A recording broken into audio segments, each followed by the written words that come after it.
Il ne faut pas croire que la CIA s'est arrêtée là. Les dossiers secrets vont révéler des expériences impensables.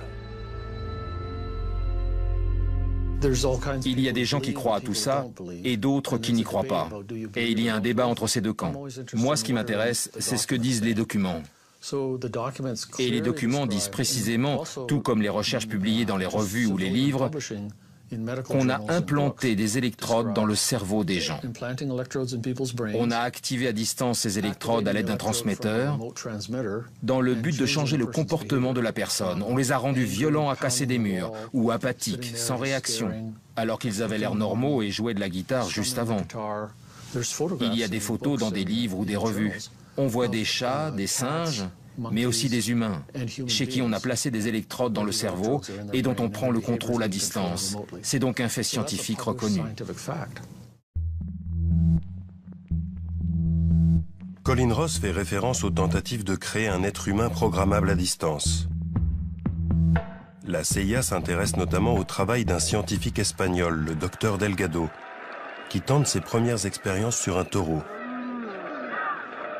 L'animal est tout d'abord relâché dans l'arène, il charge la cape qu'on agite devant lui, puis on implante un émetteur dans le cerveau du taureau. Désormais, à chaque charge, une impulsion électrique l'arrête dans son élan. Des documents déclassifiés montrent que des systèmes plus sophistiqués ont été utilisés dans le cerveau d'êtres humains, comme cette fillette. Tout d'abord souriante, elle va verser dans des crises de violence une fois l'émetteur activé.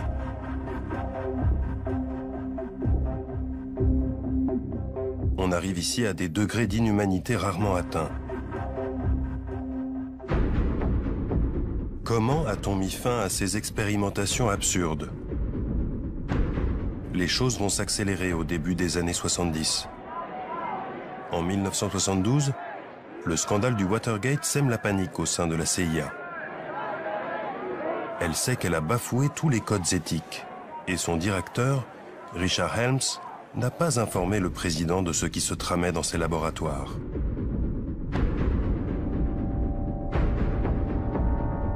En 1973, Richard Helms ordonne la destruction de tous les documents relatifs au programme MK-Ultra et l'arrêt des expérimentations. Il démissionne aussitôt. En 1974, le président Gerald Ford prête serment. Il veut savoir ce qui se passe dans ses services, et notamment à la CIA. En 1975, il met en place une première commission d'enquête. Son travail est compliqué car les responsables de l'agence, comme le docteur Lashbrook, appelé à témoigner, mentent, bottent en touche ou minorent. There was, of course, claims or thoughts that maybe great things could be done with hypnosis. One small project in which we had a hypnotist do some experiments, primarily to see what the limitations of hypnosis might be. Can you make a person do something under hypnosis that he would not ordinarily do? Comme souvent, c'est de l'intérieur que la forteresse va se fissurer. On le doit à un archiviste de la CIA qui découvrira plusieurs cartons oubliés par sa direction et les remettra à la commission d'enquête. Ces milliers de documents sont désormais en partie publics. Colin Ross a récupéré l'intégralité des 20 000 pages. Là, c'est le projet 14 du projet MK-Ultra. C'est comme ça que ces documents se présentent. Il y a beaucoup de pages où il n'y a pas grand-chose. La majorité, ce sont des informations financières. Là, c'est signé Sidney Gottlieb, le responsable du programme. Beaucoup de choses ont été effacées. Ces documents sont une goutte d'eau par rapport à l'ampleur des expérimentations. Mais ils révèlent que l'agence américaine avait lancé au moins 149 programmes impliquant 80 institutions dans les plus grandes universités du pays. À la révélation de ces documents, Des enquêtes sénatoriales vont suivre. On découvre alors l'ampleur des tentacules de la CIA, infiltrés dans tous les rouages du pouvoir. Do you have any people being paid by the CIA who are contributing to a major circulation American journal? We do have people who submit pieces to American journals. Do you have any people paid by the CIA who are working for television networks?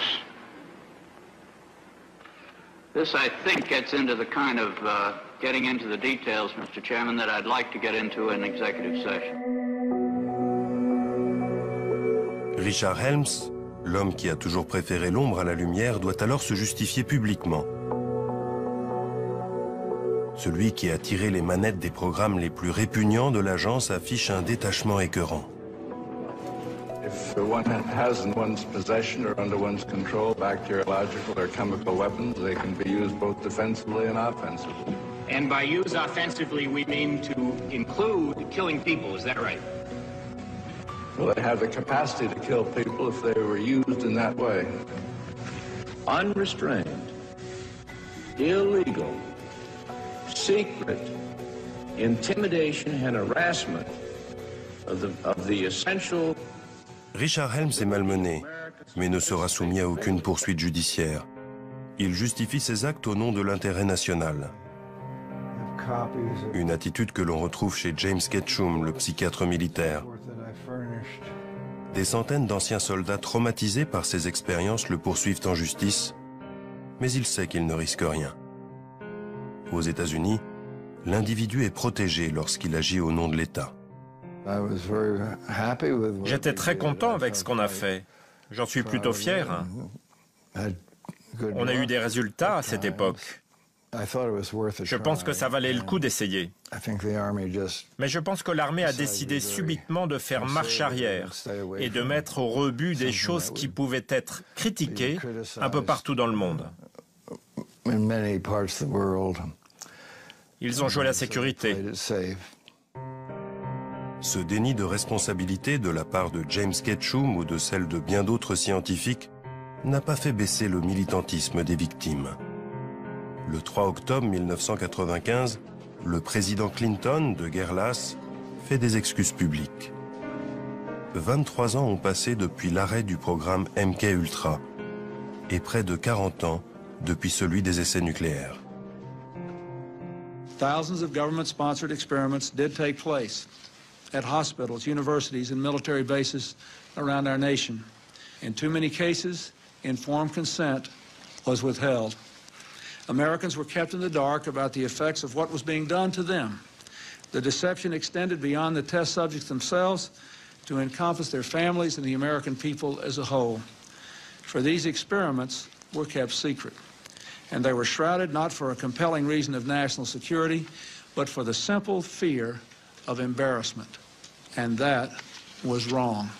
So today, on behalf of another generation of American leaders and another generation of American citizens, the United States of America offers a sincere apology to those of our citizens who were subjected to these experiments, to their families, and to their communities. Thank you very much. Arrêté en 1973, le programme MK-Ultra a été un échec, révèlent plusieurs rapports d'enquête. Mais la CIA pense sans doute autrement, car elle va s'inspirer du travail d'Ewen Cameron pour la rédaction de ce manuel d'interrogatoire.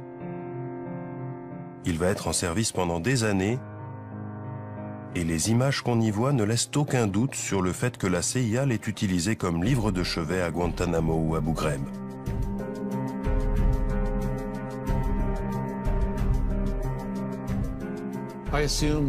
Je suis sûr qu'aujourd'hui encore, les techniques de lavage de cerveau sont utilisées par tous les services secrets du monde, et sans doute aussi par les terroristes.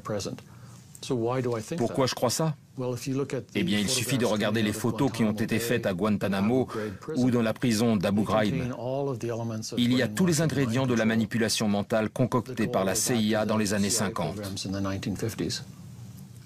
On sait par exemple que l'interrogatoire offensif, qui est le terme à la mode en Angleterre ou en Amérique, n'est rien de plus que du lavage de cerveau. Ce sont les mêmes façons de faire, choc électrique, position inconfortable, humiliation sexuelle ou culturelle, privation de sommeil ou de nourriture, chien d'attaque, menace de mort, technique du bon flic et du mauvais flic. C'est tout ça la manipulation mentale. Il serait naïf de penser que les choses ont changé. En 2014, l'histoire s'est mise à bégayer. 19 ans après Bill Clinton, Barack Obama, bousculé par les révélations sur les tortures perpétrées par la CIA, doit se justifier. Even before I came into office, I was very clear that in the immediate aftermath of 9/11, we did some things that were wrong. We did a whole lot of things that were right, but we tortured some folks.